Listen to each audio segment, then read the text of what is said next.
मैं आपको ये कह रहा था कि कथा इन युवाओं के लिए है। उनकी रुचि जरा नाचने में है, गाने में है, तो थोड़ा गरबा हो जाए, थोड़ा नाचना गाना हो जाए। लेकिन उस बहाने फिर बैठेंगे और कथा सुनेंगे। ये विचार उनके दिमाग में है और मुझे अपनी आने वाली पीढ़ी पे बहुत भरोसा है। सच में ये वंडर्स क्रिएट कर सकते हैं और ये भारत को कहां से कहां ले जा सकते हैं, इतनी क्षमता हमारे युवाओं में है। लेट मी टेल यू, हमारी पीढ़ी से ज्यादा तेजस्वी पीढ़ी आने वाली पीढ़ी है, हमारी नेक्स्ट जनरेशन। बस केवल आवश्यकता है तो ये कि उन पीढ़ी के दिमाग में ये वाले विषयों के विचार भरे जाएं, तो फिर ये कहां से कहां पहुंच भी सकते हैं और राष्ट्र को कहां से कहां पहुंचा सकते हैं। Youth is not useless, they are usedless. They are not careless, they are केयर्डलेस।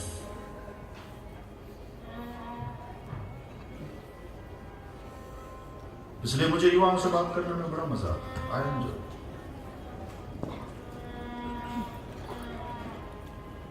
विदेश में भी कभी युवा कथा में नहीं बैठते तो हम युवाओं को लेकर के फिर यूथ कैंप कर लेते हैं। वो कथा में नहीं आते, मैं उनके पास जाता हूँ। तुम मेरे पास नहीं आओ तो मैं तुम्हारे पास आता हूँ। अपने को तो मिलना है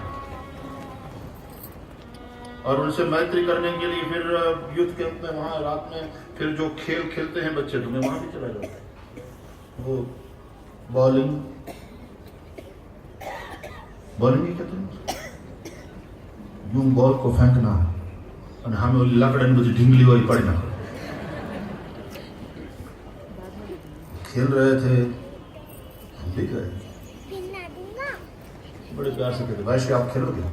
क्यों बेटा, लेकिन हमको आता नहीं, तुमको सिखाना पड़ेगा। बच्चे सिखाते हैं, मैं सीखता हूँ और थोड़ा अपना कॉलर में टाइट कर लूँ। 10 ही मिनट में ऐसा सीख लिया कि एक ही में सारे गिर गए और ऐसा 3 बार हैट्रिक किया साहब, कृष्ण कन्हैया लाल की है। कॉलर वैसे है तो नहीं, कॉलर वाला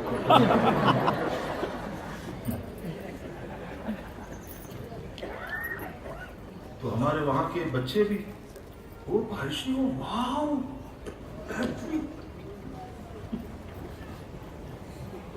And all these things make us very good friend. और उस फ्रेंडशिप के लेवल पर आकर के फिर उन बच्चों को जो बात कही जाती है, मेरा आज तक का अनुभव है, बच्चे मानते हैं। और वो भी तब मानते हैं, that makes sense। हाँ, हमारे बच्चे प्रश्न बहुत करते हैं और ये बहुत अच्छी बात है। हमारे बच्चे प्रश्न बहुत करते हैं, बहुत प्रश्न पूछते हैं और यही अच्छी बात है।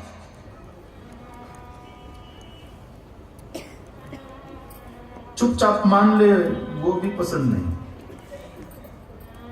प्रश्न करें, समझे और स्वीकारें।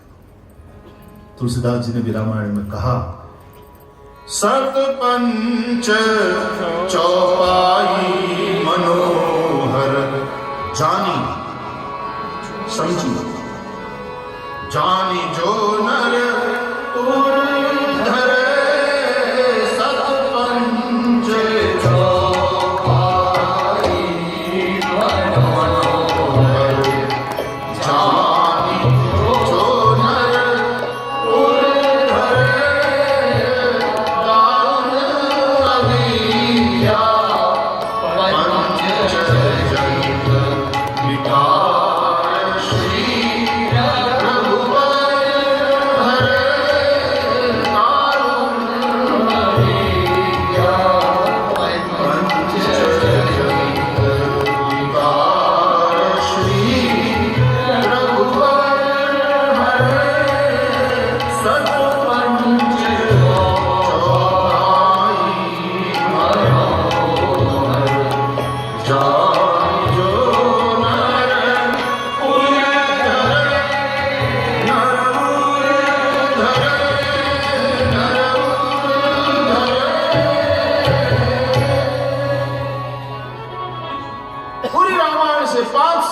बातें मनोहर, जो तुम्हारे मन को बहुत अच्छी लगी हो, जिसने तुम्हारे मन को हर लिया, उसको जानकर दिमाग लगाओ, प्रश्न करो, समझो, और जानने के बाद जो उर धरे हृदयस्थ कर ले और तद अनुसार फिर जीवन जिए। यू नो व्हाट, हमारी आने वाली जो ये पीढ़ी है, हमारी युवा पीढ़ी है, उसकी सबसे यदि कोई श्रेष्ठ बात हो तो वो ये है, दे आर नॉट हिपोक्रेट्स। दम नहीं है उनके जीवन, वो जैसे हैं वैसे हैं। मैंने देखा है वो थोड़ा कह देता है कि आई टेक ड्रिंक और आई स्मोक, छुपाते नहीं, कह देते हैं। और हम भी कोई उसको हाथ में पानी डाल करके, पानी ले हाथ से सिगरेट नहीं पिएगा, पानी ले हाथ से बोतल को हाथ नहीं, मैं ये नहीं करता। हम समाज सुधारक वाली बात नहीं करते, हम तो प्रेमी हैं भाई, हम तो प्रेम से बात करते हैं, जो बतियाते हैं। और उसको समझते समझते समझते एक दिन वही आकर के कहता है, यू नो व्हाट भाई, मैंने ड्रिंक छोड़ दिया। मैंने नहीं कहा था उसे, और वही आकर एक दिन कहता है, मैंने ड्रिंक छोड़ दिया, मैंने स्मोकिंग छोड़ दी। हम क्या छुड़ाएंगे? एक दिन उसी को मन होए, नहीं मुझे ये सब कचरा नहीं चाहिए, खुद छोड़ दे। जो बच्चे अपने माँ बाप की बात नहीं मानते हो, कभी कभी हम कहते तो मान लेते हैं, क्यों मान लेते हैं? माँ बाप जिस वक्त ध्यान देना चाहिए बच्चों पर, उस वक्त तो बच्चों पर ध्यान नहीं देते। सुखी माँ बाप के बच्चे तो आया के पास ही रहते हैं, मम्मी किट्टी पार्टी में और पापा ट्रैवलिंग। बच्चों के लिए टाइम ही नहीं। जिस वक्त उसको संस्कार देना चाहिए, सिखाना चाहिए, वो हम नहीं सिखाते। और फिर जब बड़े होकर वो बिगड़ जाते हैं, फिर बाप का बापत्व, जैसे बाप का बापत्व एकदम उछल कर बाहर आ जाता है। ए बेवकूफ, दारू पीने लगा, स्मोक करने लगा, बिगड़ गया है, अब से तुझे पैसा नहीं मिलेगा।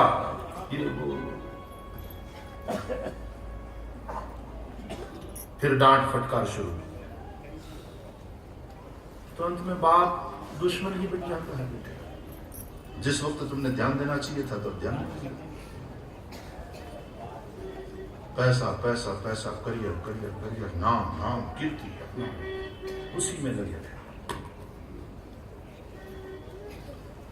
फिर से एक बार कहता हूं, सबसे ज्यादा महत्व दो जीवन को। ये सारी बातें जिंदगी के लिए है, जीवन के लिए। पैसे की अहमियत भी जब जीवन से बढ़ जाती है तो तुम जीवन से धीरे धीरे धीरे वंचित होने लगते हो। फिर पैसा रहता है, सारे साधन रहते हैं, जीवन नहीं रहता, वो आनंद नहीं रहता, वो सुकून नहीं रहता। फिर बड़े बड़े महलों में लोग रोते हैं।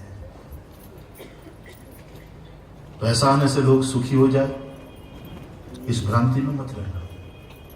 पैसा होने से सुविधा बढ़ती है, सुख नहीं, सुविधा बढ़ती है। क्या अब एयर कंडीशन कमरा हो गया, अब बढ़िया वाले सोफा हो गए, बढ़िया वाला खाना है, बढ़िया वाली घड़ी है, 60,000 वाला मोबाइल है, सुविधा बढ़ी। पहले बस से चलते थे, अब अपनी कार से चलते हैं। पहले कार से ही चलना एफोर्ड कर सकते थे, अब एरोप्लेन से जा रहे हैं। सुविधा बढ़ी, लेकिन उससे तुम सुखी नहीं हो गए। पहले आदमी झोपड़े में बैठकर रोता था, महलों में एयर कंडीशन कमरों में बैठकर रोता है। रोना तो चालू ही है। पहले भी दुखी था, अब भी दुखी, अब थोड़ा कंफर्टेबली दुखी हो रहा है, क्योंकि पैसा है तो थोड़ा कंफर्टेबली दुखी हो रहा है।